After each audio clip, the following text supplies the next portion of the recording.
നിങ്ങളുടെ favourite shows ഇനി ഒരിക്കലും മിസ്സാവില്ല. ഇപ്പോൾ C5 കാണും നിങ്ങളുടെ ഫേവറേറ്റ് ഷോ തികച്ചും സൗജന്യമായി.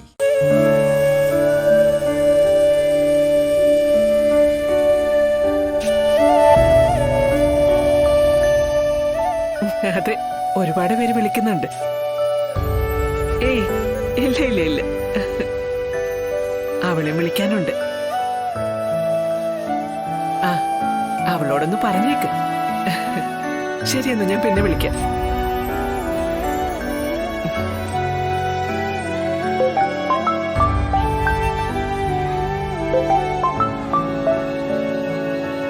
ഹലോ, അതെ വിനോദിനി. അല്ല, നാളെ ഞാൻ നേരിട്ട് വന്നോളാം. ഇപ്പൊ വെക്കുവാണേ.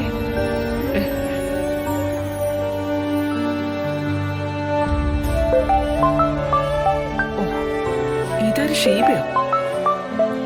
അവളോട് നാളെ സംസാരിക്കാം. എന്താ ഭാമേ, ഭയങ്കര തിരക്കിലാണല്ലോ. വിവരം അറിഞ്ഞ് ഓരോരുത്തർ വിളിച്ചുകൊണ്ടിരിക്കുക. നീ പറയാതെ എങ്ങനെ ഭാമേ മറ്റുള്ളവർ അറിയുന്നത്? ഞാൻ പറഞ്ഞില്ല എന്ന് പറഞ്ഞില്ലല്ലോ. ഭാമേ, നിന്റെ അമിതോത്സാഹം കാണുമ്പോഴേ എനിക്കെന്തോ ഒരു... അമിതോത്സാഹോ? നമ്മുടെ മോനൊരു കുഞ്ഞു പിറക്കാൻ പോകുന്നത് അതൊരു നിസ്സാര സംഭവ. സന്തോഷിക്കേണ്ട സമയത്ത് സന്തോഷിക്കണമെന്ന് എന്റെ അഭിപ്രായം. ഫോൺ കോളുകൾ കാരണം കുറെ വൈകി. ഇന്നെനിക്ക് നേരത്തെ കിടക്കണം, നാളെ പുലർച്ചെ എഴുന്നേക്കണം. കുറെ കാര്യങ്ങൾ എനിക്ക് ചെയ്തു തീർക്കാനുണ്ട്.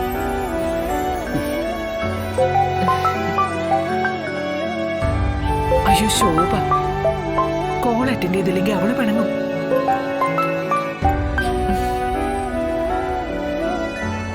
ഹലോ, ആ ശോഭേ. ഈശ്വര, കാര്യങ്ങളൊക്കെ കൈവിട്ടു പോകണല്ലോ. ഇത്രയും ഉന്മേഷത്തിലും ഉത്സാഹത്തിലും നിൽക്കുന്ന ഭാമയോട് എങ്ങനെ സത്യം പറയും? പറയാതിരിക്കുന്ന ഓരോ നിമിഷവും അപകടം കൂടുകയാണ്.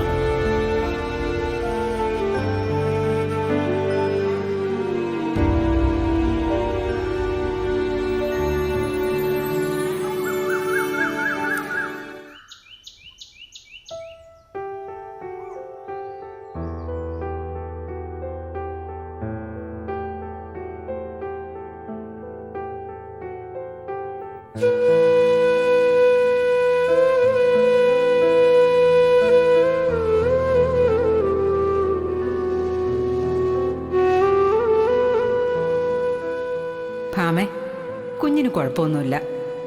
ആരോഗ്യാവസ്ഥയൊക്കെ നല്ല നിലയിലാണ്.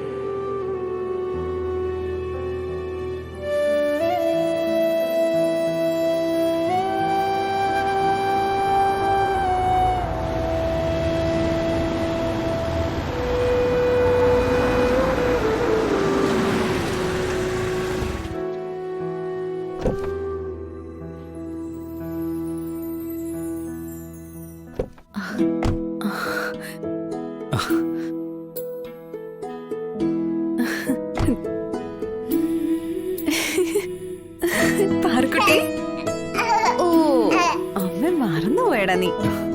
അർജുനേട്ടാ, ഇവിടെ ഒരു സന്തോഷം കണ്ടില്ലേ? അമ്മയുടെ മുത്ത എവിടെ പോയതായിരുന്നു? മോക്ക് സുഖമായിരുന്നോ? ഈ അമ്മ പാപ്പൊക്കെ തരുന്നുണ്ടല്ലോ അല്ലേ? ദേ, ഇനി ഈ പാവം അമ്മയെ വിട്ടിട്ട് എവിടെയെങ്കിലും പോവോ?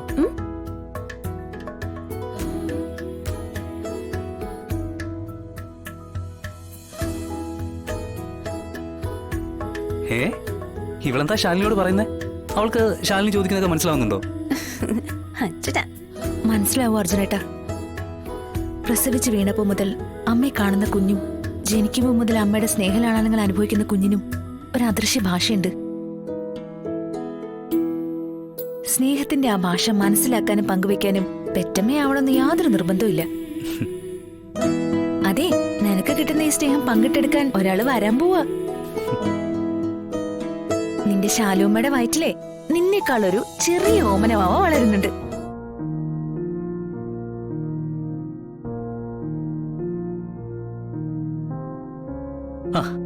എന്താ പ്രീതി ഇത്?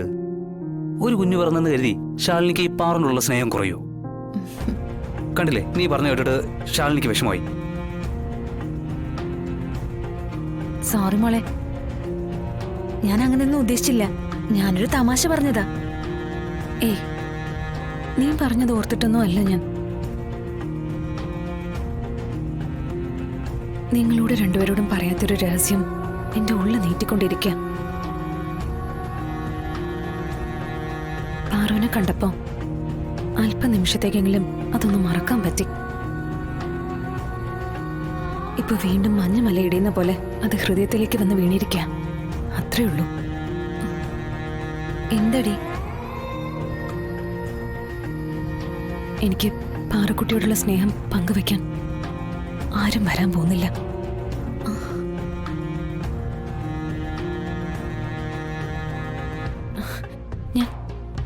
ഞാൻ പ്രഗ്നന്റ് അല്ല.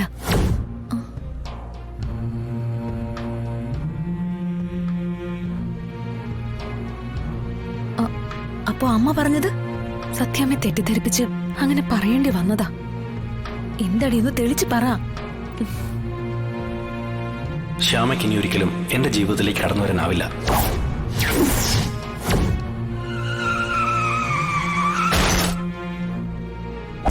പിന്നെ ആരും ഈ കാര്യം അമ്മയോട് പറയാൻ നിൽക്കണ്ട. ഓ, രോഹിത് കഴുത്തിൽ കെട്ടിയ താലിയും അണിഞ്ഞ് ഇവൾ മുൻ കാമുകനെ കാണാൻ പോയിട്ടില്ല അല്ലേ? ഭർത്താവിനെ അടുത്തിരുത്തി ഇവളൊരു പരപുരുഷനോട് ജീവിതം നൽകാൻ കെഞ്ചിയിട്ടുമില്ല അല്ലേ? അല്ലല്ല. എന്നാ പറ, ഹോസ്പിറ്റലിൽ നിങ്ങൾക്ക് എന്താ കാര്യം? അമ്മ വീണ്ടും മുത്തശ്ശിയാവാൻ പോവാ.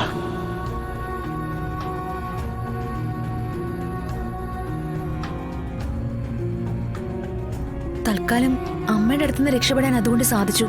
പക്ഷെ ഇനി മുന്നോട്ട് എന്താടി? മുമ്പോട്ട് അതൊന്നും എനിക്കറിയില്ല പ്രീതി. നടുക്കടലിൽ പെട്ടുപോയ ആൾക്ക് മുമ്പോട്ടോ പിമ്പോട്ടോ ഒന്നും ഇല്ല. തിര എങ്ങോട്ടാണോ അങ്ങോട്ട്. ശാലിനി, നിങ്ങൾക്ക് 4 പേർക്കും അല്ലാതെ വേറെ ആർക്കെങ്കിലും രഹസ്യം അറിയോ? അച്ഛനറിയാം. ശാലിനി, പ്രീതി, ഇത്രയും സംഭവിച്ചു പോയില്ലേ? ഇനി എന്ത് ചെയ്യണമെന്ന് നമുക്ക് ആലോചിക്കാം.